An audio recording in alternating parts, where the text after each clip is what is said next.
Let's turn our Bibles to Esther chapter 6 tonight. I should say, if you've got your Bibles or your iPads or your phones or whatever device that you look at for the scriptures as you follow along. And we're looking at the plot thickens part 2 of Esther. We've seen the first part, and we've seen a particularly egotistical man thinking that he's got everything covered and life was good. But things are about to get worse. And we see tonight, as we look at verse 10, a public demonstration. Because, you know, there's nothing like a good plot. You pick up a book and you read the plot and you think, well, can I follow this? And some people cheat and go right to the back of the book to see how it ends first, to see whether it's worthwhile reading all the stuff in the middle. But, you know, that's human nature. But when you get a good book and it's got a theme, you just want to read all the way through it. And then you find that, particularly whodunit things, you think you've got the person figured out who did it, unless you've cheated and gone to the end. But usually you try and figure out, yes, that makes sense. But usually the plot has got twists and turns and unexpected things happen. And the same thing is happening here. You know, things can change very, very quickly, particularly when you think you've got every possible scenario covered and something happens.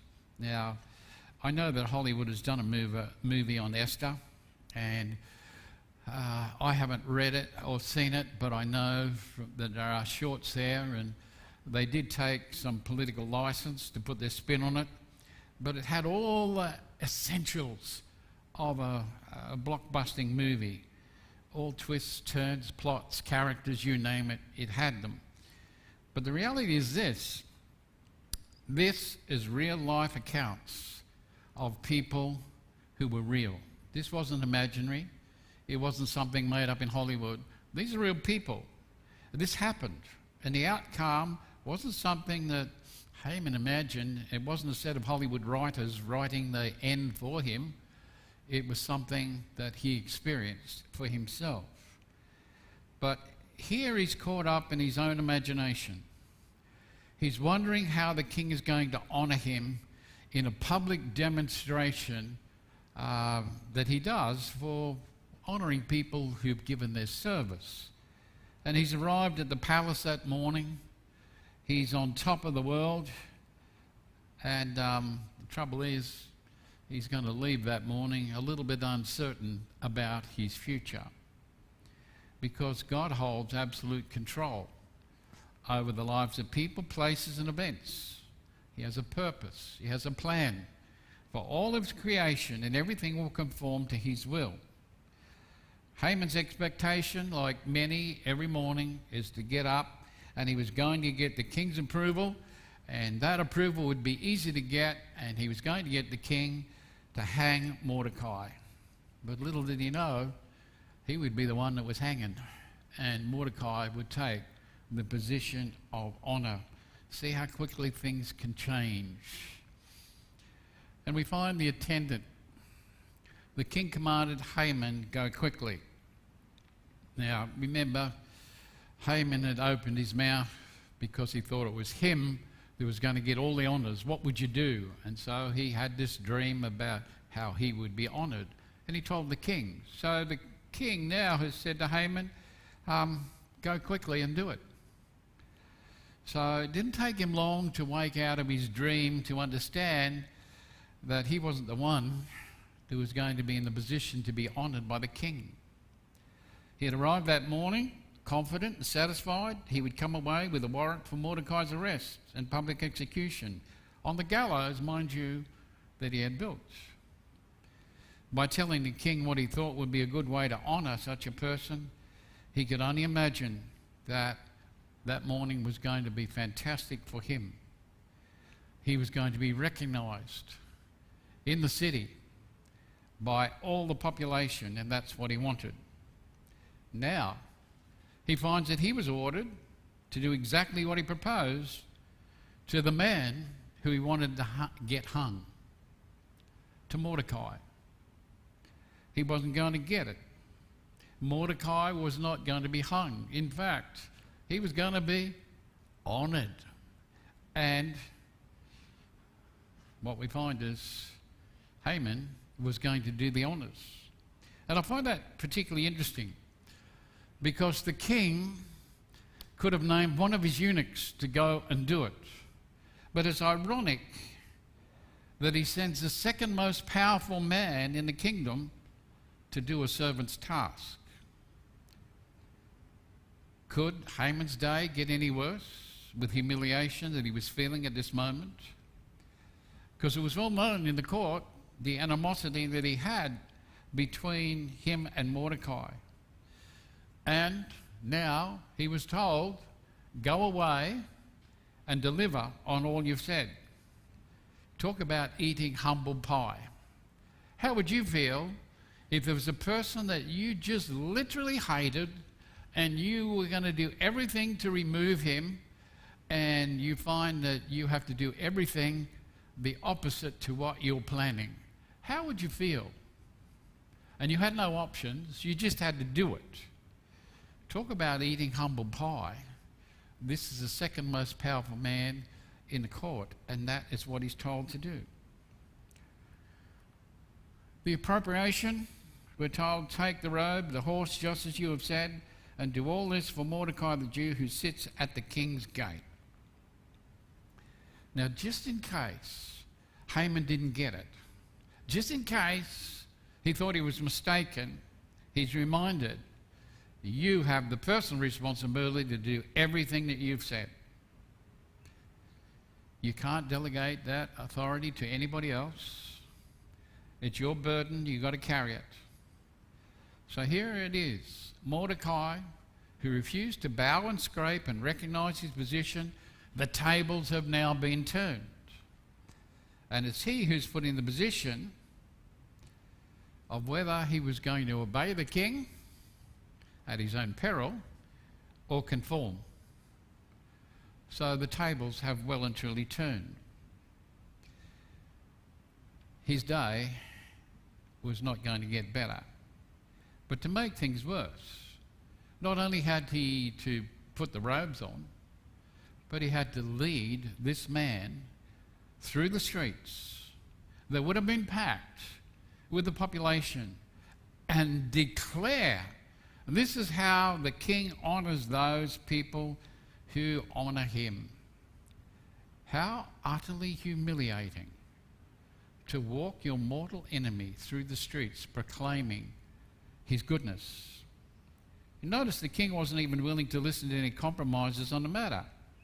He was going to make sure Haman carried out his proposal. That's the end of the arguments. You don't argue with the king. You'll note the king makes sure that Haman knows where to find Mordecai. You find him at the king's gate. So that tells me that the king knew a little about Mordecai, knew he was a Jew. And he tells him, you'll find him just sitting at the king's gate. Make no mistake, you know where to find him. So that to me is rubbing more salt into the wound. If the king even knows where to find him, and he makes sure that you know where to find him, that says a lot. Now, it's interesting. If the king knows where to find Mordecai, what does that say to you and I who are children of God? We have a king who knows where we are day and night, and he knows where to find us, and he knows us by name. So it's an interesting thought or concept about our God. He knows exactly who we are and where to find us anytime, day or night. But one of the historians of the time, Herodias, states that the kings of Persia had horses of remarkable beauty and of a particular breed, which were brought from Armenia. To ride upon the king's horse was almost as great an honour as to sit upon the throne. It is thought that the royal crown that the crown was put on the head of the horse, not on the head of Mordecai.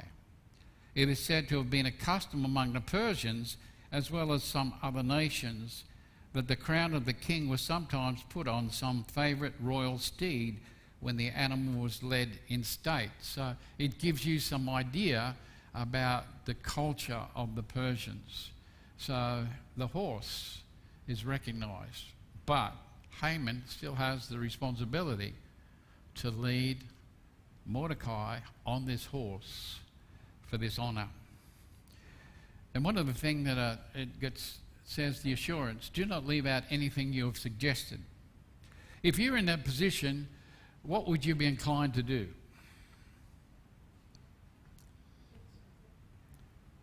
Wouldn't you be looking for ways to get out of doing exactly what you've said? I sometimes think that poor old Haman wishes he'd shut his mouth and not opened it and, had such a big ego trip to say what he would do, because now he has forced to comply. No doubt he's thinking, how can I get myself out of this situation with some respectability? How can I save face, or a little face, among the people?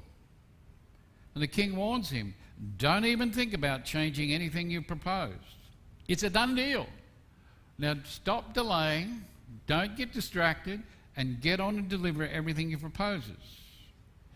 You know the old adage, man proposes but God disposes? Well, Haman thought he had it all. God changed his plans. Haman sought to exterminate Mordecai, and now God puts him in the position of being honoured. Now, if you're Haman, it's not fair. All the planning, all the scheming, all the skullduggery has got me what? I'm the one that's supposed to be honoured today, and here I am, my mortal enemy. I have to lead him about and give him all the honour. How can that be fair? Well, you see, God has his own ideas and plans about how things are going to go. And we're reminded of this in Romans 12:17 to 21. If someone does wrong to you, do not pay him back by doing wrong to him. Try to do what everybody thinks is right. Do your best to live in peace with everyone.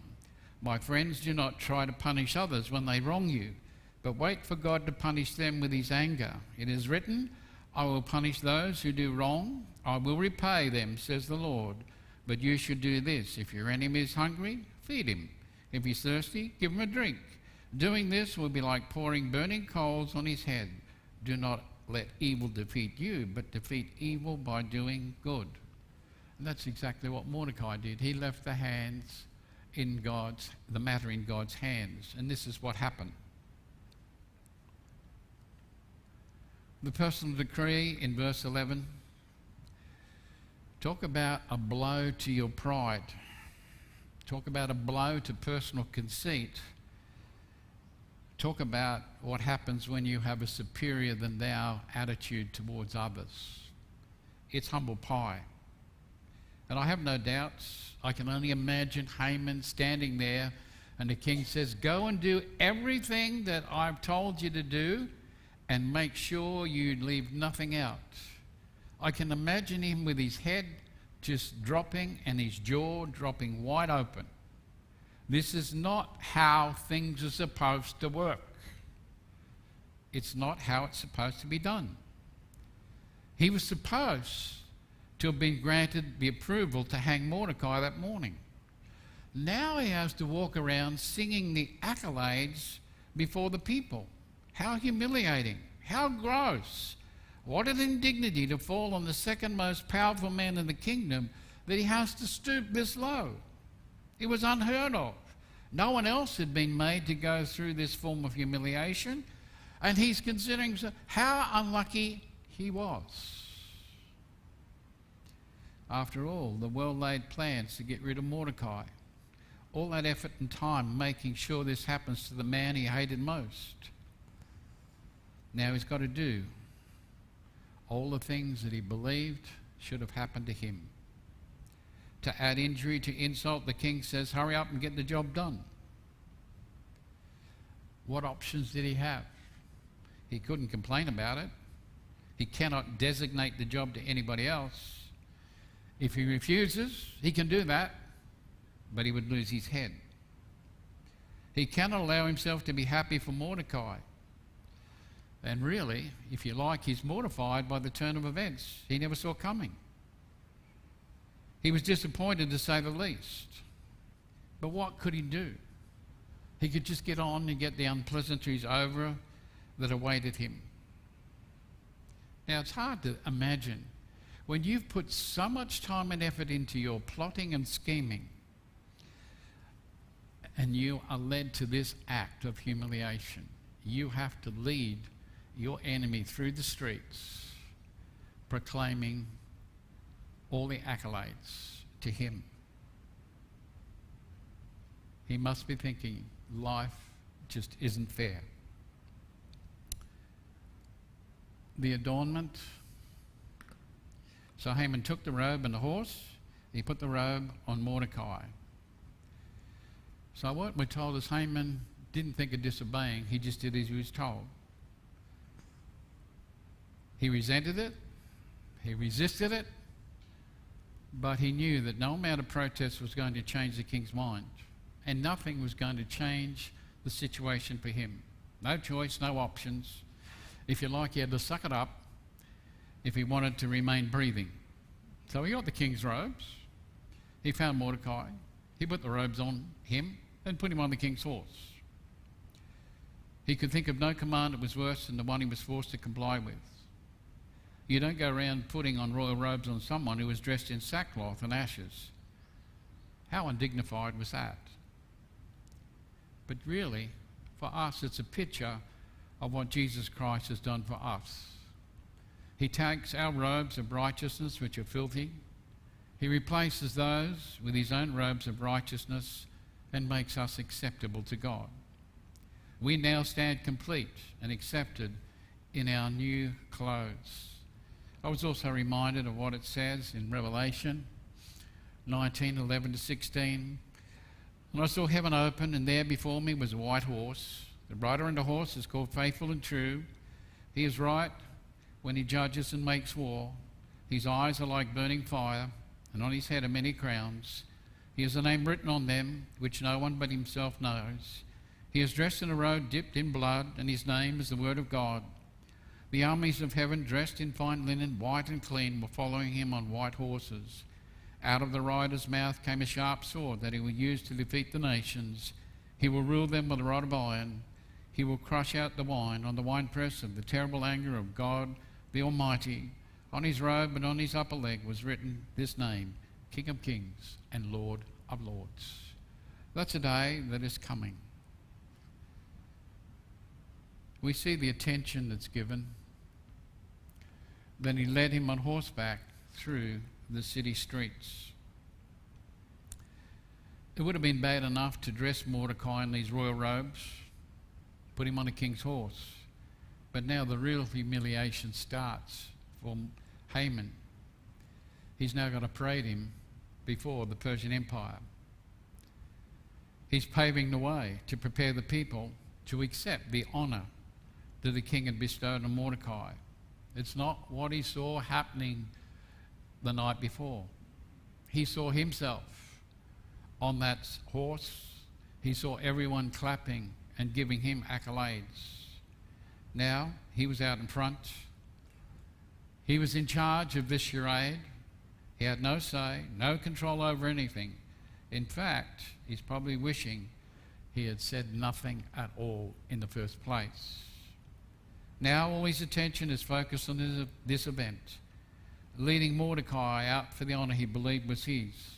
And now, the Persian population, all the social media outlets were there. They would be reporting, they would be commenting on the day's events, and people would be asking themselves, why is this guy Haman doing this? He would have no answers. How humiliating for a progressive man such as Haman to find himself in such a position. The announcement announcing before Mordecai, this is what is done for the man whom the king wants to honour. Now, it's bad enough that you've got to lead your enemy through the streets, but then you've got to sing his praises. Wow, that's hard. That really is hard. He must have choked many times as he was telling the crowd. But, he wanted the accolades himself. He wanted the crowd to appreciate him. Now he has to give it to his enemy. This would have been the ultimate act of humiliation for Haman. To walk the streets, acknowledge the honour of Mordecai before the community, including many of his peers. Many of his peers, those who he had stomped over, those who he controlled, he would have had to eat humble pie. And that's the humiliation. He couldn't remove himself. But you know what? He only had himself to blame for this. It was his own selfishness. No one to blame but himself. And the revulsion he suffered when the king commanded him to change places with Mordecai, he just couldn't accept it or believe that someone as important as he was to do this menial task he considered beneath himself. Mordecai the Jew, the same one who refused to acknowledge him at the king's gate, was to receive the honour he reserved for himself as he goes through the city. Now, you could have the tendency, if you really wanted to feel sorry for Haman as he carried out his responsibilities. He must have hung his head and averted the astonished looks of the people. Think of all the emotions going through his mind as he leads the people through the streets. That blinding rage as he walks through the streets, honouring his enemy. Then understand the bitterness that creeps over him. All these plans, all these ambitions have gone up in smoke. They've fallen through. Now he stands as a laughingstock before the people and his peers. From an outward appearance, he's complying. He's singing the praises of Mordecai to the people, but they had a hollow ring about them because inside he's grinding his teeth. He's waiting for an opportunity where he could pay Mordecai back big time. He's thinking about revenge. It's what I call a puzzling development. Now, that's not a very flattering picture, but it could give you an idea of what he's feeling. We determined last time by psychologists that people have got egos and some people have got super egos. Haman was one of those that fell in the class of having a super ego. And he allowed himself to take control, and because there were processes that happened outside his control, he suffered and things got the better of him. And I want to share the psychologist's perspectives about how this can develop. And one of the things they say is when you only listen to wait your turn to talk. In other words, when someone is talking to you, you might nod your head, but internally you're thinking, I already know all this. And I wonder how many times we felt that when someone's talking and yeah, we're not listening. I already know everything that you're talking about anyway. And so what they're saying is you zone out of the conversation because it doesn't directly relate to you. Someone who considers themselves advanced in a subject may learn less because they think they've already figured everything out. Yet, we never stop learning. We're never too old to learn something every day. The second thing is you never try to figure out your faults. Now, if I was to ask you tonight, what are your faults, what would you tell me? If you suffered from the super ego complex, you'd say, Pastor, I don't have any faults at all. None. Now, I could say that, and I could say, just ask my wife. But she'll tell you every flaw, every weakness that I have, because she knows me. But a person with a super ego says, I don't have any flaws. But you know, we all have faults. We all have weaknesses. And there are opportunities for us to grow and improve. The third thing is you treat some jobs, places or people as if they're beneath you.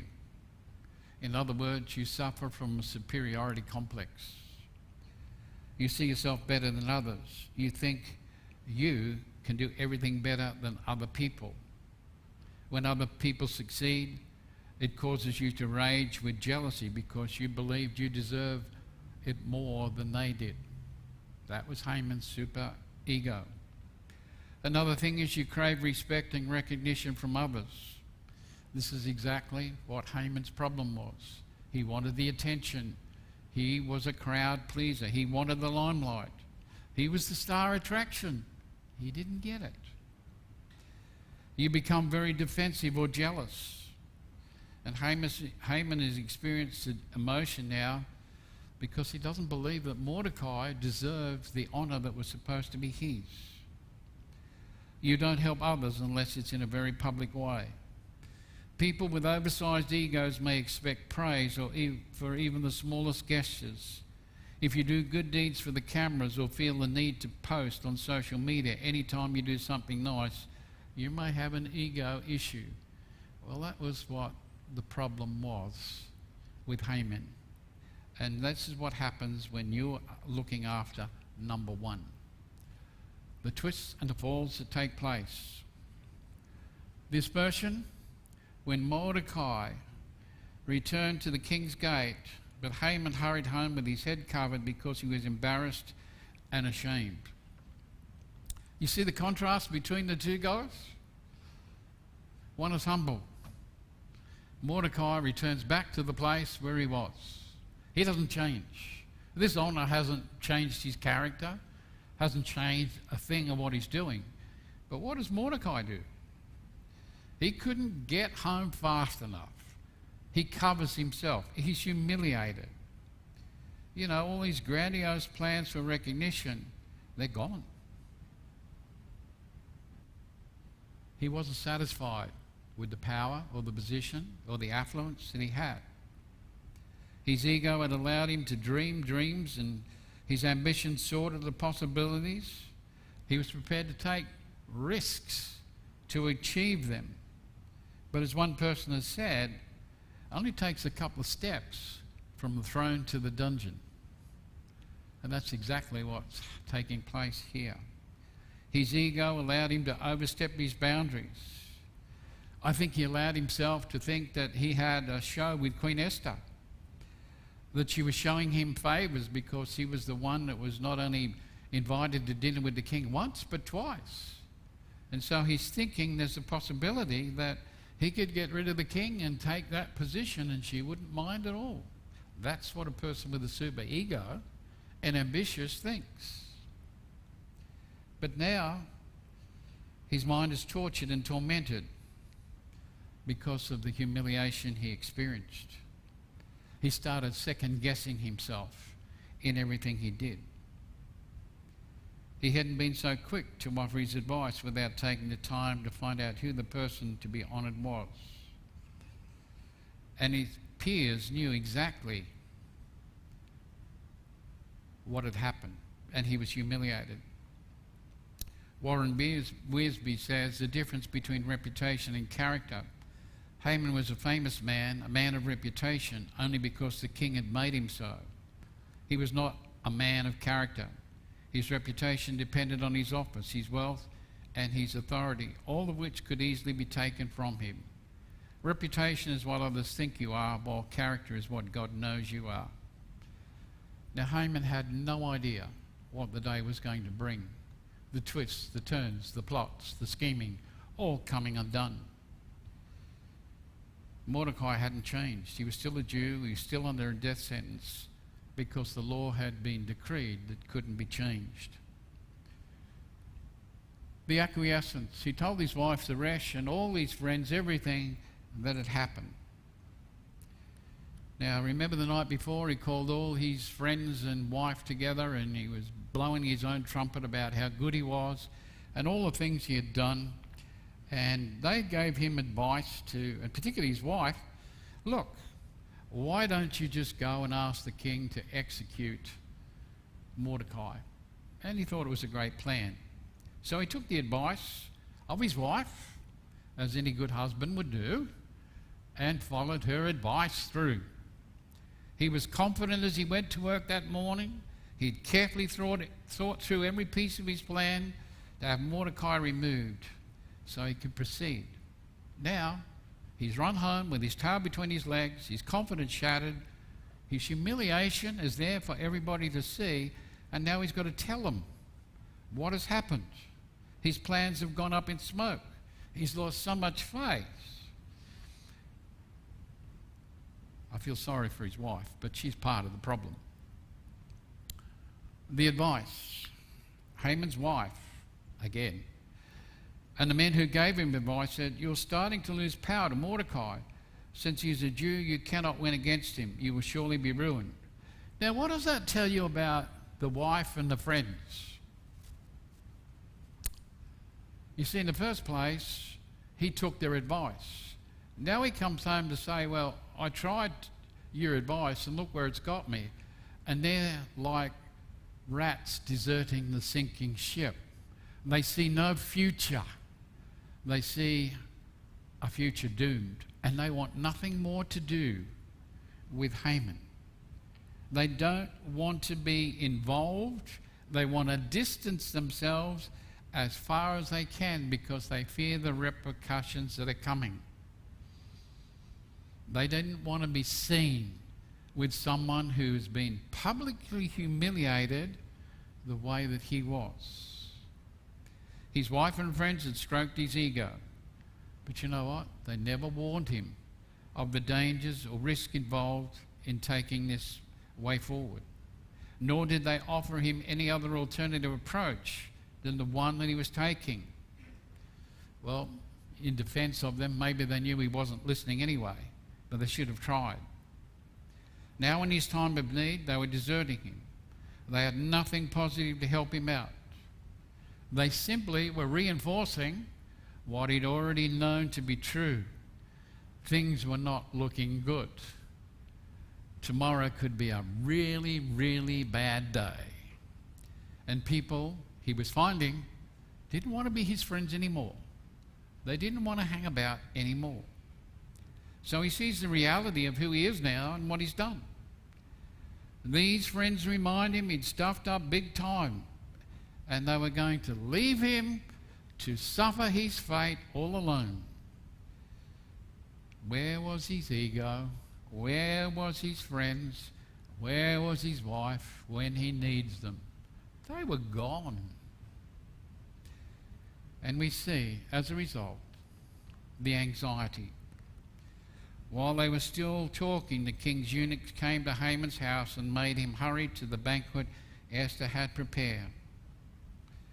Now, to top it all off, things couldn't get much worse. And here he is, full of anxiety, and maybe because of the things that happened, this invitation to go to the Queen's banquet had slipped his mind. Maybe he just wasn't in the right frame of mind now to even want to go to visit the King and Queen after such a humiliating experience. Why would you? Now, I'm sure he would have tried to cancel and get off, but he had no choice because the eunuchs turned up to make sure he kept his appointment. Things could only go bad from here. And so he began to feel anxiety.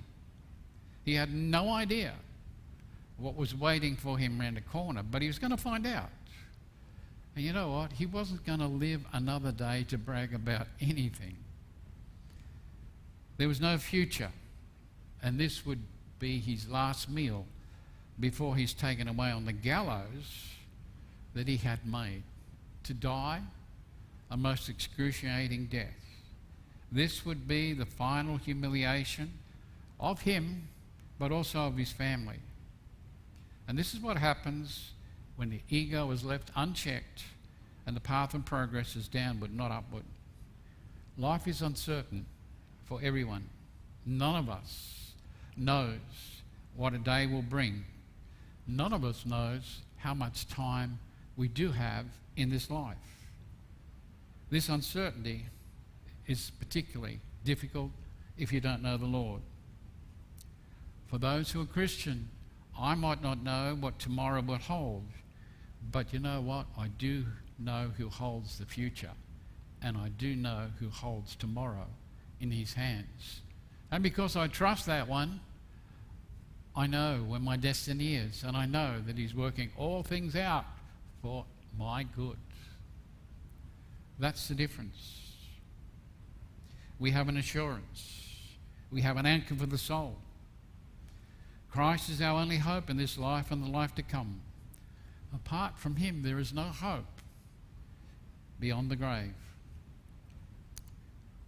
Jesus alone can provide that in Matthew 16, 24 to 27. I think I put that up. Yes. Then Jesus said to his followers, if people want to follow me, they must give up the things they want. They must be willing even to give up their lives to follow me.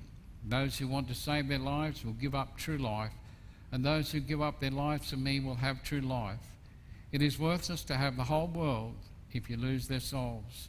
They could never pay enough to buy back their souls. The Son of Man will come again with his Father's glory and with his angels.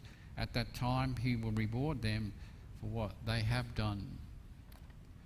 God holds the future, and he holds the believer in his hands. We face uncertain times, but we have a God who's faithful. We have a God who's got a purpose and a plan. Esther and Mordecai had no idea what God had planned, but they had to move forward in faith. And as we see, God's plan was worked out, not only for them, but his people. He was working behind the scenes.